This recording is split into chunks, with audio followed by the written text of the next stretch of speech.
Welcome back, design students. Let's make a studio lighting setup using lofting. So I'm going to go ahead and delete these two lights that I have here.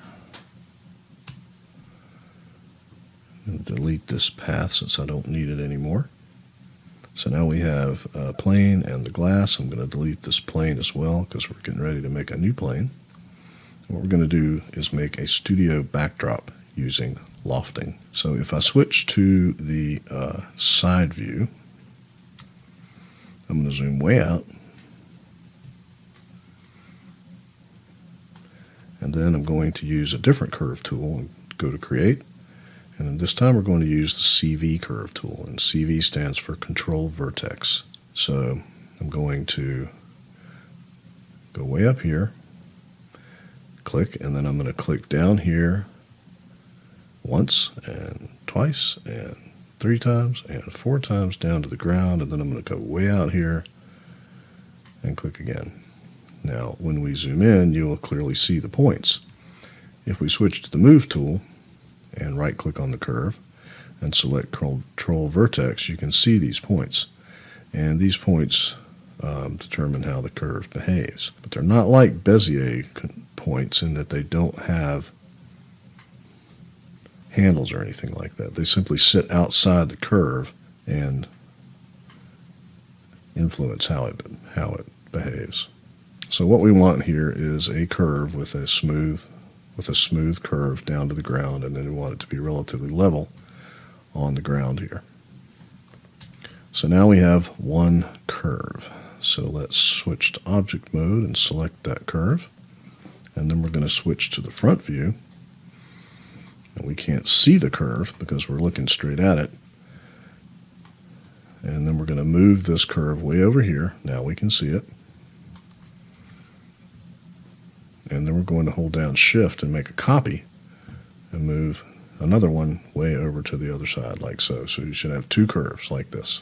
And then select both of them and switch back to the perspective view. You can see them right here. And now we're going to create a surface between these 2 curves, and that is the process of lofting. So to do that, you're going to go to Surfaces, Loft. And we'll bring up the options. And notice we have an auto reverse box here. And I'm going to go ahead and leave NURBS and click Apply.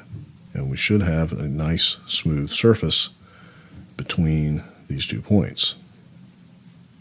And we can go ahead and close this, and notice that the backside is black and the polygons are facing in the correct direction. If yours are not, you may have to go over here to the loft node in your attributes editor, and you may have to uncheck this and reverse curve 1 or reverse curve 2, one or the other. But if you have auto reverse checked, it should work properly. So now we need some lights. We're going to use Arnold lights, and we're going to go to Arnold lights, and we're going to use what's called an area light. And when you click area light, you will see a light appear in your outliner. And if you move it up and zoom in on it and rotate around it, you will see that it has a little line facing off of it. That is the direction that the light is shining. You will also notice that it may be very small. The size of these lights matters, and so does the shape. So start off by scaling it up, and let's go ahead and rotate this light. I'm going to turn on snapping so I can be sure to rotate it exactly. I'm going to rotate it so that it faces down from above, directly above my object. I'm going to move it up, and now I'm going to open the Arnold render view here so we can take a look at what's going on. See that it's rendering. So let's go ahead. I'm going to zoom in on my glass a little bit more. And I still don't see it. So I'm going to select my light, and then in the attributes editor, I'm going to start to dial up the exposure. And if I still don't see it, then I'm going to make it 10, and there we go. We start to see it now. And eventually you'll get it to give off some light. You can also see the light reflected here in the glass. So I'm going to dial that one down just so it's sort of giving a highlight like that. And let's create 2 more lights. I'm going to close Arnold Render View for now and go to Arnold, Area Light one more time. I'm going to move this one over and out in front of my scene and then up above it and scale it out. Now this light that is high out front, off to one side, and above my scene is called a high key light. So I'm going to rotate it a little bit this way and down so it's facing the scene. And I'm going to switch to object mode so I can move it over based on its orientation.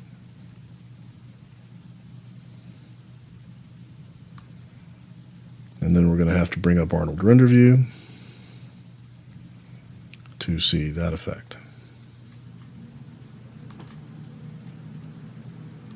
Now this is our second light, so I'm going to dial up its exposure.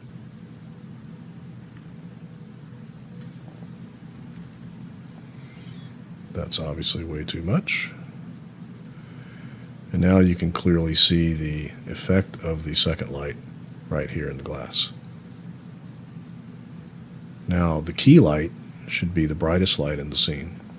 The light above the scene here, this light, is called the hair light or the backlight or the highlight light. Now we need also another light in the scene, and this light is going to be, let's go ahead and create it. This light is going to be out in front, off to the opposite side, not quite as high up, and facing in the sort of the opposite direction of the key light, kind of like this. And this light is called the fill light. Now the object of the fill light is to fill in the shadows created by the key light. You don't want the one side of your object to be too dark. You want it to have a shadow, but you don't want it to have it too much of a shadow. And the fill light is, again, to fill in the shadows created by the key light. Now this is a standard studio setup. So I'm going to open up the Arnold Render View, click play, select our fill light, and dial up the exposure of it.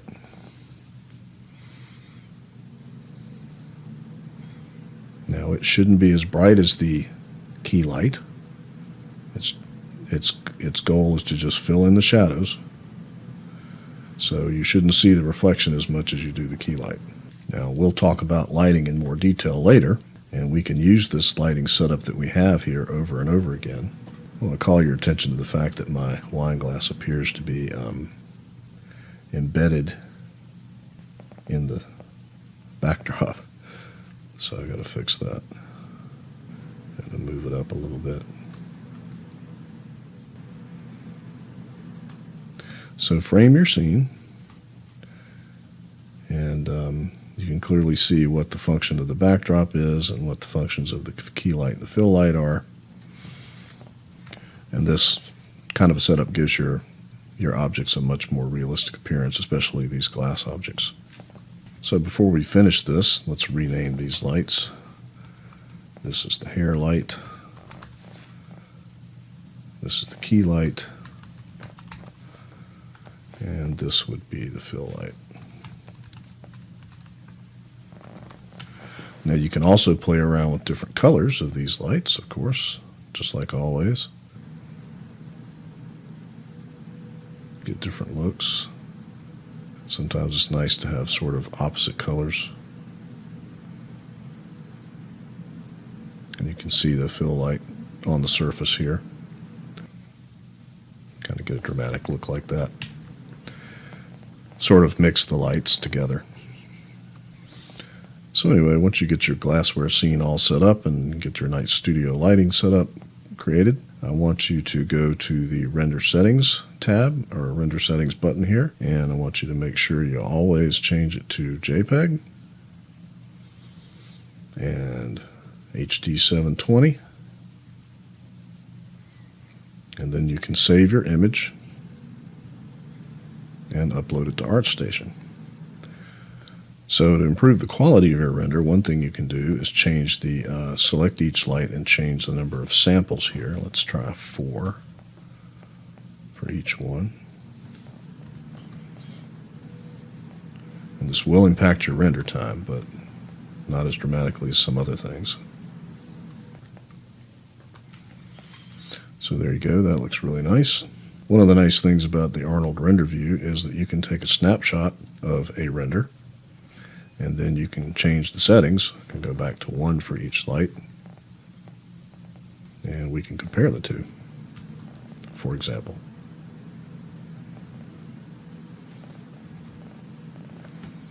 So let's compare these two. I'm going to move this up and make it a lot bigger. And then I'm going to take a snapshot of this one too, and we can compare the two.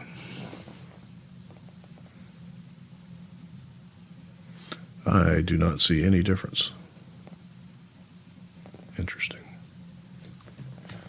So I guess in this case, changing the light samples is not worth it. But we can also go back to our render settings, and under the Arnold Render tab here, we can change these settings.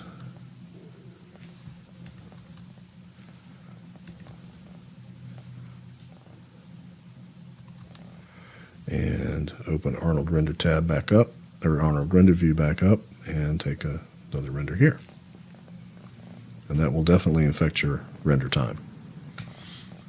Okay, so let's take a snapshot of this one and zoom in and compare the two, and I see a big difference in the amount of noise that's in the shadow areas here.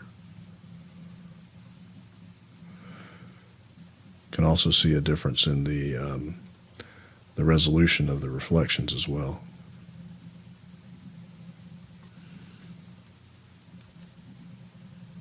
That's the low res.